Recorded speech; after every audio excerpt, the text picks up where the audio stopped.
افتح الباب.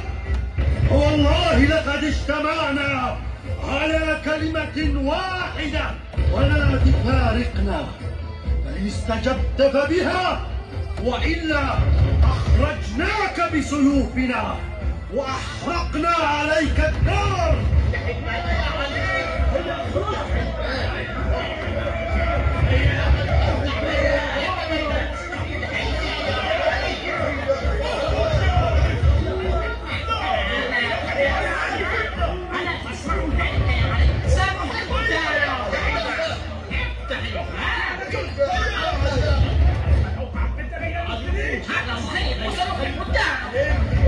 يا علي، والذي نفس خالد بيده لتخرج إلى البيعة، وإن أبيت لنحرقن البيت عليك وعلى أهلك ولنخرجك رغما عن أنفك. اخرج يا علي، فوالله إنك لست بمتروك، وستبايع طوعا أو كرها، وإلا أحرقنا الدار بمن فيه. اخرج يا علي إلى ما أجمع عليه المسلمون، اخرج وإلا قتلناك يا علي. يا علي، لا تكن من المعاندين الذين يهدمون شوكة المسلمين وعزهم.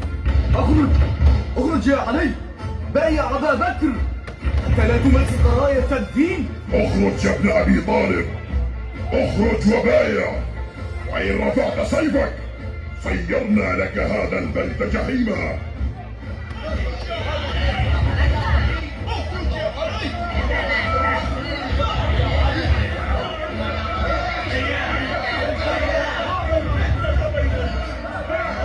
أبا يا رسول الله، انظر ما لقينا بعضك من هؤلاء. ماذا يريد القوم منا يا أماه؟ إني خائف عليك من هؤلاء. لا عليكما يا أولاد، لا عليكما. يا ثرة خذ الحسن والحسين إليك بعدين. اللهم إني أشكو إليك فقر أيديك وانقلاب هذه الأمة علينا.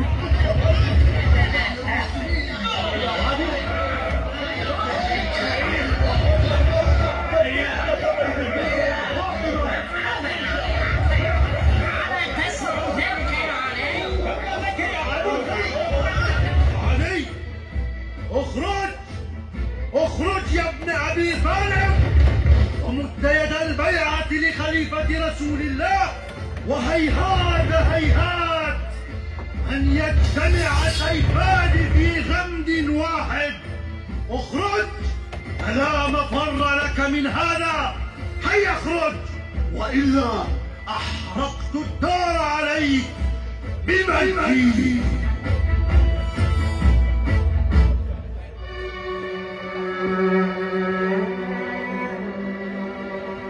ما لكم يا قوم؟ وأي شيء تريدون؟ والله لا أحل لكم الدخول إلى داري. يا فاطمة، نريد من علي أن يخرج معنا وأن يبايع خليفة رسول الله أبا بكر. مهلا يا فاطمة. ما تريد منا يا عمر؟ ما أريد؟ ما بال ابن عمك قد أوردك للجواب وجلس من وراء الحجاب؟ يا عمر، ما أسرع ما ادعيت. ما لم تكن بالأمس؟ ألم تسمع ما قاله أبي رسول الله يوم غديركم في حق علي، وهو أحق منكم بالبيعة؟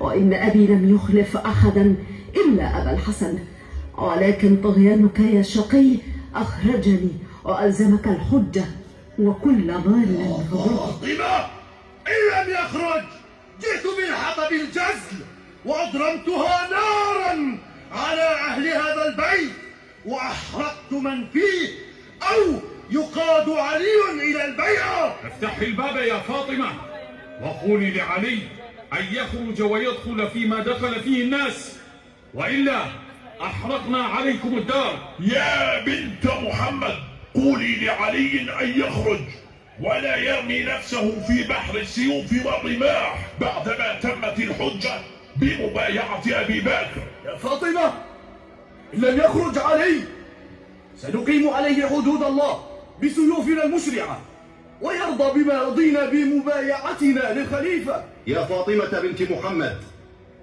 أخرجي من اعتصم ببيتك ليبايع خليفة رسول الله أبا بكر، وإلا أضرمنا عليك النار. بئس القوم أنتم، تركتم رسول الله جنازة بين أيدينا وقطعتم أمركم بينكم. يا عمر، أما تتقي الله عز وجل؟ أتريد أن تدخل علي بيتي وتحرق علي داري؟ نعم والله لنحرقه عليكم، فإن الأمة اجتمعت على رأي واحد ولم يبقى إلا بعلك عليه، وهذا سيفي لا أغمده حتى يخرج ويبايع. ويحك يا عمر، ما هذه الجرأة على الله ورسوله؟ أتريد أن تقطع نسله من الدنيا وتطفئ نور الله؟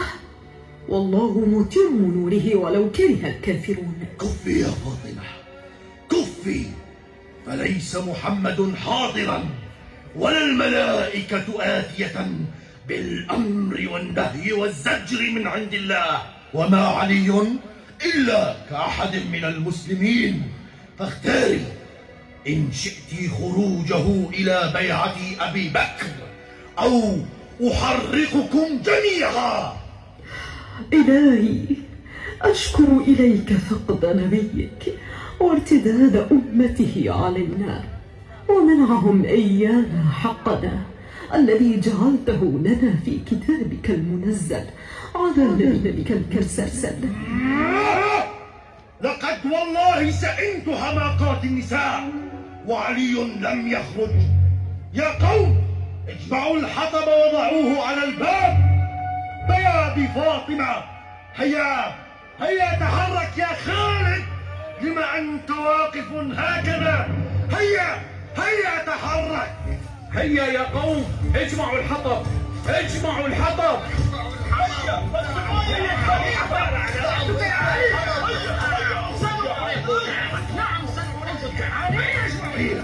هيا ضعوا الحطب، هيا اجمعوا الحطب، هيا ضعوه أمام الباب، هيا أسرعوه.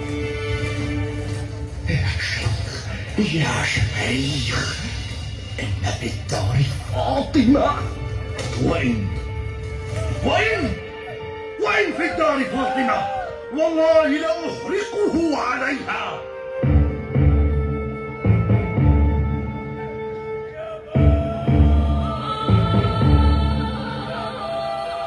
يا خالد بن الوليد، ويا سعد بن أبي وقاص، ويا عبد الرحمن بن عوف، ويا عثمان بن عفان، ويا غفار، أحرقوا الدار، أحرقوا دار علي، أحرقوها بمن فيها.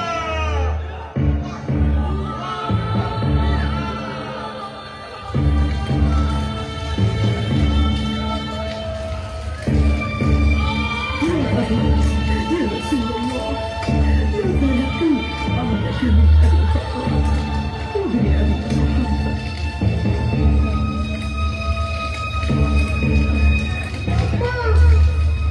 أنت تعال تشتعل، فلا تقتربي.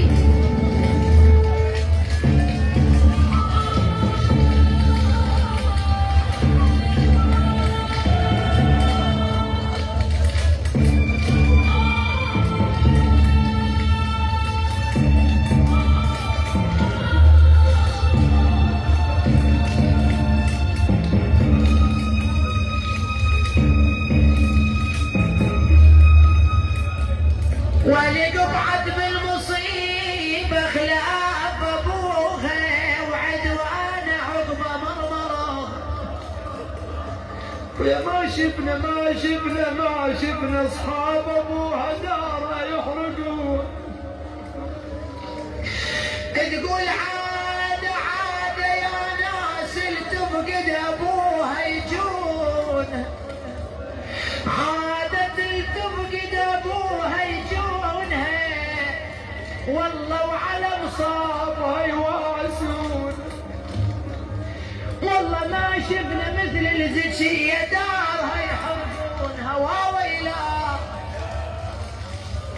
يا قنفذ، ادفع الباب يا فاطمة واتركه وراء النساء. ادفع، هيا ادفع، ادفع الباب. ابتعدي.